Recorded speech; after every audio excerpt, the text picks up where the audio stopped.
Assalamualaikum warahmatullahi wabarakatuh. Perkenalkan, nama saya Husnul Fadilah, NPM 190200029. Saya dari kelas A5R1A. Saya akan mempresentasikan materi tentang pembelian obligasi perusahaan anak oleh perusahaan induk untuk memenuhi tugas UAS mata kuliah Akuntansi Keuangan Menengah Lanjutan. Langsung saja ke penjelasan. Pada saat suatu perusahaan menerbitkan obligasi, kewajiban obligasinya akan mencerminkan tingkat suku bunga pasar yang berlaku saat ini. Namun, perubahan tingkat suku bunga pasar akan menciptakan disparitas antara nilai buku dan nilai pasar kewajiban tersebut. Jika suku bunga pasar meningkat, nilai pasar kewajiban akan lebih kecil dari nilai bukunya, dan perusahaan penerbit akan merealisasikan keuntungan.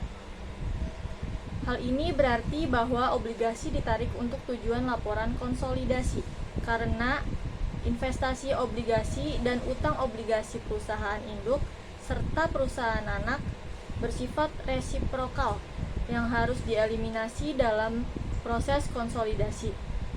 Perbedaan antara nilai buku kewajiban obligasi dan harga beli investasi obligasi merupakan keuntungan atau kerugian untuk tujuan laporan konsolidasi.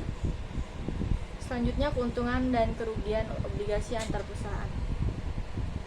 Jika harga yang dibayar oleh suatu perusahaan afiliasi untuk memperoleh utang dari pihak lainnya lebih besar dari nilai buku kewajiban atau nilai nominal ditambah premi yang belum diamortisasi atau dikurangi diskonto yang belum diamortisasi dan biaya penerbitan, akan terjadi kerugian konstruktif atas penarikan hutang. Selain itu, jika harga yang dibayar lebih kecil dari nilai buku utang tersebut, akan dihasilkan keuntungan konstruktif. Karena merupakan keuntungan atau kerugian yang direalisasi dan diakui dari sudut pandang entitas konsolidasi, tetapi tidak dicatat dalam pembukuan terpisah perusahaan afiliasi pada saat pembelian. Selanjutnya, obligasi perusahaan anak dibeli oleh perusahaan induk. Transaksi obligasi dapat terjadi pada saat perusahaan dengan hubungan induk anak membeli obligasi yang diterbitkan oleh perusahaan lain dengan hubungan induk anak saja. Misalnya, perusahaan induk menerbitkan obligasi dan kemudian dibeli oleh perusahaan anak. Begitu juga sebaliknya. Perusahaan anak menerbitkan obligasi yang kemudian dibeli oleh perusahaan induk, atau bisa juga ketika perusahaan anak menerbitkan obligasi dan kemudian dibeli oleh perusahaan anak lainnya yang masih dalam hubungan perusahaan induk anak. Berikut adalah contoh kasus perhitungannya.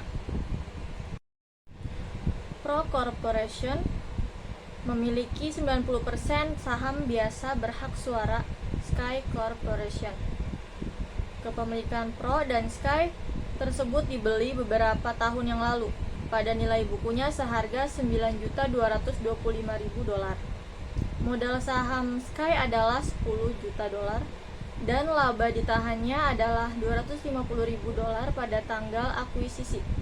Pada tanggal 31 Desember 2006, Sky mempunyai obligasi yang beredar dengan nilai nominal 10 juta dengan diskonto yang belum diamortisasi sebesar 300.000. Obligasi itu membayar bunga pada tanggal 1 Januari dan 1 Juli setiap tahunnya dan jatuh tempo dalam waktu 5 tahun pada tanggal 1 Januari 2012. Pada tanggal 2 Januari 2007, Pro Corporation membeli 50% obligasi yang beredar milik Sky seharga $5.150.000 secara tunai.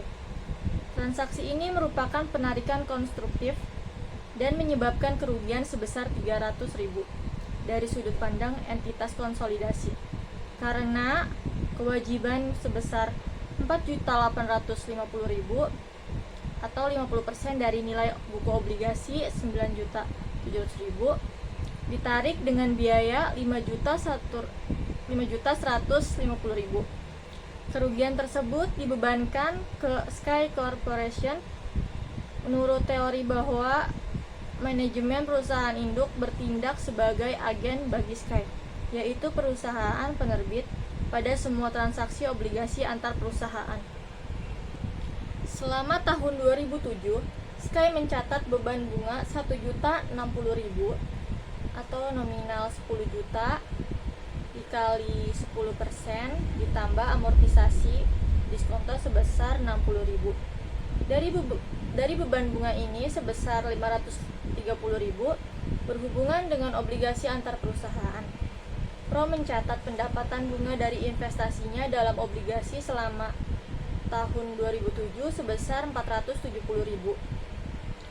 Nominal 5 juta dikali 10%. Dikurangi amortisasi premi sebesar 30.000. Perbedaan sebesar 60.000 antara beban bunga dan pendapatan bunga atas obligasi antar perusahaan mencerminkan pengakuan 1/5 kerugian konstruktif selama 2007. Pada 31 Desember 2007, pembukuan Pro dan Sky tidak mengakui kerugian konstruktif sebesar 240.000 melalui amortisasi premi pembukuan Pro dan amortisasi diskonto pembukuan Sky. Berikut adalah metode ekuitasnya. Sky melaporkan laba bersih sebesar $750.000 pada tahun 2007 dan Pro menghitung labanya dari Sky sebesar 459.000. Itu sebagai berikut. Bisa dilihat sendiri, 90% dari 750.000 laba yang dilaporkan oleh Sky yaitu 675.000 dikurangi kerugian konstruktif sebesar 300.000 dikali 90% yaitu 270.000 ditambah pengakuan kerugian konstruktif sebesar 60.000 dikali 90% yaitu 54.000. Jadi laba investasi dari Sky-nya itu hasilnya $459.000. Ayat jurnal yang dibuat oleh Pro untuk menghitung investasinya dalam Sky selama tahun 2007 adalah sebagai berikut. Ini pada tanggal 31 Desember 2007. Jurnalnya investasi dalam Sky 675.000 pada laba dari Sky 675.000. Itu untuk mencatat 90% laba yang dilaporkan Sky untuk tahun 2007. Selanjutnya untuk menyesuaikan pendapatan investasi dari Sky terhadap 90% kerugian atas penarikan konstruktif obligasi Sky. Jurnalnya laba dari Sky 270.000 pada investasi dalam Sky 270.000. Ayat jurnal ini dapat juga dibuat pada tanggal 1 Januari 2007.